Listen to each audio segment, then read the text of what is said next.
Кыргызско-Российском славянском университете имени Бориса Ельцина проведен круглый стол среди студентов, организованный службой по борьбе с незаконным оборотом наркотиков МВД Кыргызской Республики при поддержке программного офиса ОБСЕ в городе Бишкек, посвященный проблеме потребления и распространения наркотиков в республике.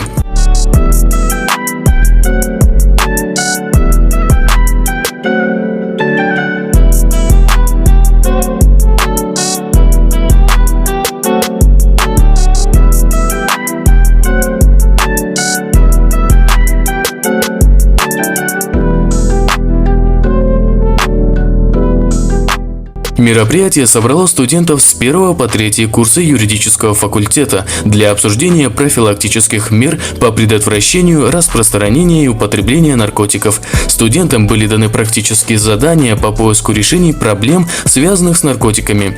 По итогам задания команды презентовали свои работы, где были указаны проблемы, пути их решения и задачи по созданию безопасного общества от наркотиков. Молодые умы обменялись идеями и рассмотрели пути решения этой актуальной социальной проблемы.